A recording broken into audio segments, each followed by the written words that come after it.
Ассаламалейкум достар, қазір жылтыр көйлек әнін гитарада ойнап үйренеміз. Мен ең алдымен сендерге айтып берем, сосын разборды бастаймыз.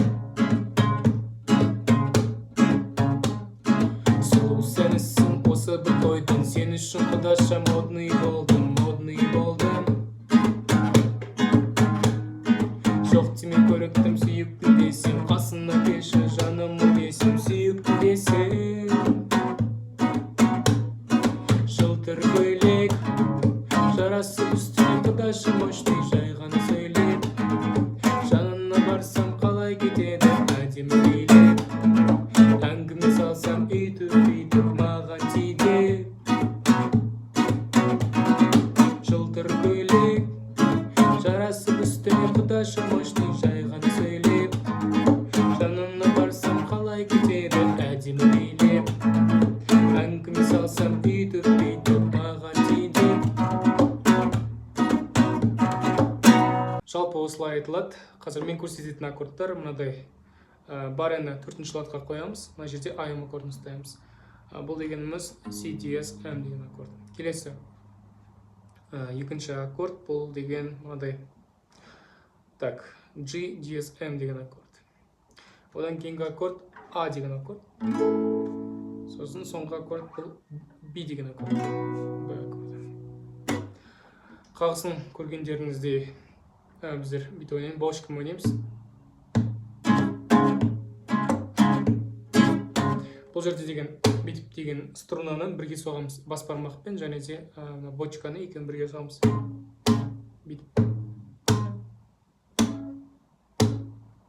Сосын жоғары ұрамыз. Сосын клушка ұстаймыз да төменге ұрамыз.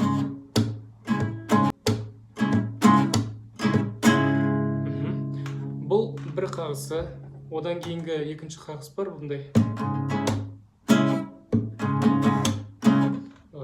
Ұрғаннан кейін жоғары, төмен, жоғары ойнаймыз. Сосын клушка, төмен ойнаймыз. Былай.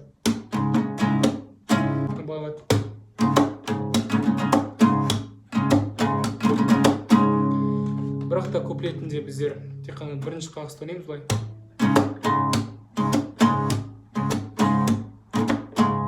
Давайте бірінші куплетті айтып бастайық, асықпай шығарайық.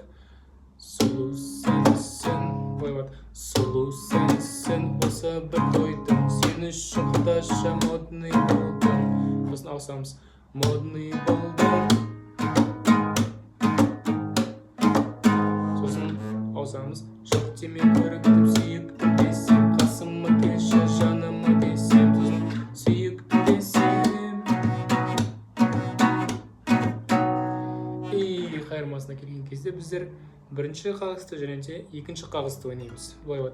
Жылтыр көйлек, жылтыр көйлек. Сосын барып жалғастырамыз. Жарасты үстіне құдашы мощный. Бұл жерде бірінші қағысты екі рет ойнадым. Міне, жарасты үстіне құдашы мощный. Сосын барып келесі аккорд қосамыз. Жай ғана сөйлеп. Бірінші және екінші қағысты ойнадым. Одан кейін үшінші аккорд құрамыз. Жанына барсам қалай кетеді. Бұл жерде екі рет бірінші қағысты ойнадым. Жанына барсам қалай кетеді. Келесі аккорд құрамыз. Әдемі билеп деп. Әдемі билеп. Бұнда бір мен екіні ойнадым. Әдемі билеп. Тұра береміз. Әңгіме салсам үйтіп. Сосын келесі көреміз. Маған тиді. Бастан. Жылтыр көйлек, жылтыр көйлек, жарасып үстіне құдашы мощный. Келесі жай ғана сөйлеп, жанына барсам қалай кетеді әдемі билеп, әңгіме салсам үйтіп маған тиді.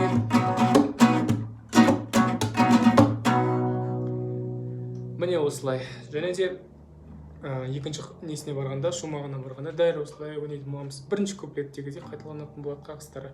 Аккордтары өзгермейді. Аккордтары осы 4 аккорд қана. Так, бұл мен көрсеткен аккордтар негізі дауысқа, өздерінің дауысына, мысалы, просто жай ғана мына нені ауыстыру арқылы, барені ауыстыру арқылы өзгертуге болады. Мысалы, мен мына жерден бастадым, 4-ші латта, мысалы, 2-ден бастауға болады. Мысалы, мынаны жай ғана барені өзгертеміз. Міне мынадан бастаймыз, потом былай, одан кейін былай түсетін болады.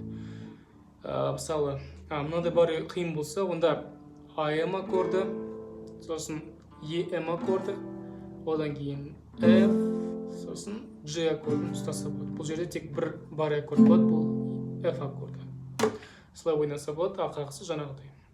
Егер де қағысы қиын болып жатса, онда былай ойнауға болады. Осы бір тойды, бұл жерде одар болады. Қайттан жоғары ұрамыз да, қайттан жауып қаламыз былай. Сосын жоғары ұрамыз.